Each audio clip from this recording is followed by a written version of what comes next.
নমস্কার বন্ধুরা, আপনাদের স্বাগত জানাই আমাদের চ্যানেলে। আজকে আমরা একটা নতুন ট্যুর ব্লগ, আমাদের প্রথম আজকে আমাদের ট্যুর ব্লগ।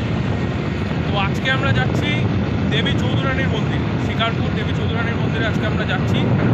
তো সেই মন্দিরে এখনও আমরা যেতে খানিকটা বাকি আছে, আমরা তিস্তা ব্রিজের কাছাকাছি।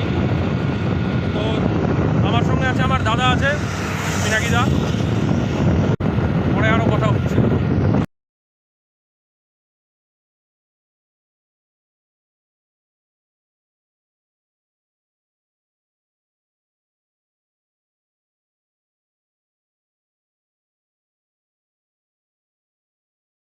এখন গোশালা মোড় পার করে ডেঙ্গুয়াচার রোডের দিকে ঢুকলাম, আর কিছুক্ষণের মধ্যেই আমরা আমাদের ডেস্টিনেশন দেবী চৌধুরানীর মন্দিরের দিকে পৌঁছে যাব। সঙ্গে থাকবেন।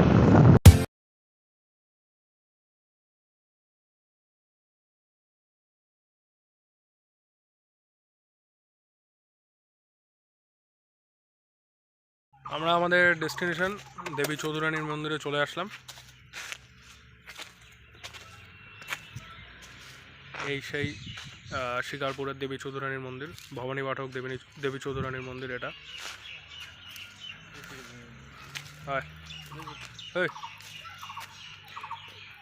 কেমন লাগছে এটা? খুব সুন্দর জায়গা, একটা ঐতিহাসিক স্থান। দেবী চৌধুরানীর মন্দির এটা 2 বছর আগে যতদূর সম্ভব আগুনে পুড়ে গিয়েছিল, তারপরে আবার নতুন করে বানানো হয়েছে। মানে স্ট্রাকচারটাকে মোটামুটি সেম রেখে তারপরে আবার বানানো হয়েছে। দেবী চৌধুরানী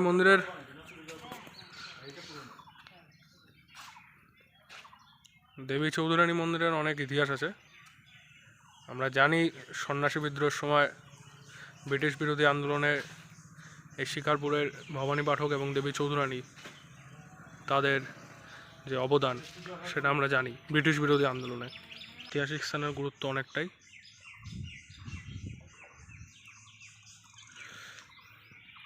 তোর কিছু এক্সপিরিয়েন্স বল। একটা ঐতিহাসিক স্থানে আসতে পেরে খুবই ভালো লাগলো। অনেক দিনের স্বপ্ন ছিল এখানে আসবো, কিন্তু আশা হয়ে উঠছিল না। আজকে আসতে পারলাম। আমার ক্ষেত্রেও ঠিক একই। ঐতিহাসিক স্থানে আসতে কার না ভালো লাগে। যাই হোক, আরও ভালোভাবে বানাচ্ছে জায়গাটা, যাতে আরও সবাই জানতে পারে, আরও সবাই আসতে পারে। আচ্ছা, তো বল দেবী চৌধুরানীর মন্দির। আমরা এখন দেবী চৌধুরানীর মন্দির ঘুরে আমরা এখন যাচ্ছি বুদাগঞ্জের ভামরি দেবীর মন্দিরে। জানতে পারা যায় এটা হচ্ছে সতীর 51 পীঠের একটি। তাই চলো সেখানে গিয়ে দেখে আসি। সঙ্গে থাকো।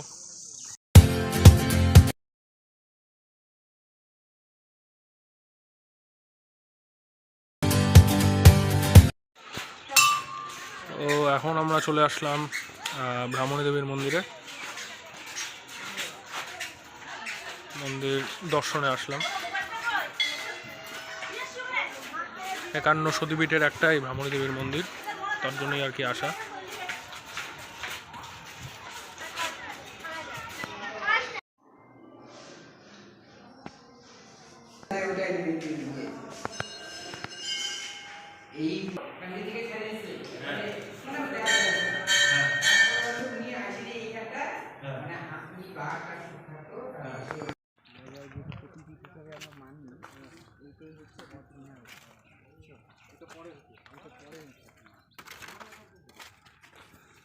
এই ব্রাহ্মণী দেবীর আসল মন্দির যেটা বলে।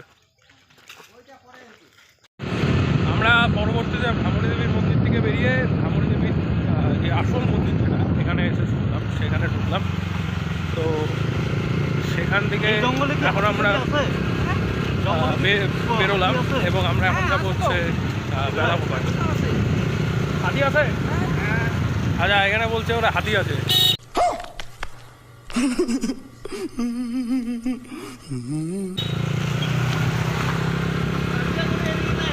কেমন লাগলো ব্রাহ্মণী দেবীর আসল মন্দিরে ঘুরে? লাগলো। আমরা ভামরি দেবীর যে আসল যে মন্দির সেটা দর্শন করলাম। সেটা সবার ভাবতে হয় না, সবাই জানেও না যে সেখানে কোনটা আসল মন্দির আর কোনটা পরবর্তীকালে তৈরি হওয়া নকল মন্দির। আমরা আসল মন্দির থেকে ফিরে আসলাম। সেরকমই আমরা আসল মন্দিরটা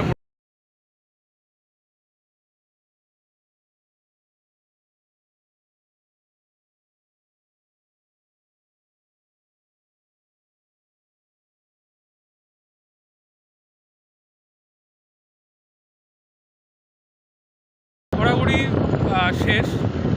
আজকে আমরা দুটো জায়গায় গেলাম, তো এখন আমরা ময়নাগুড়ির পথে। আমরা এখন বাড়ি যাচ্ছি, তো ময়নাগুড়ি হয়ে যাব।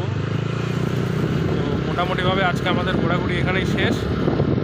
এখন আমরা দৌমনির দিকে ঢুকছি, তারপরে ময়নাগুড়ি হয়ে তারপরে আমরা দৌমনি পৌঁছে যাব। তো দেখা হবে পরের কোনো ব্লগে।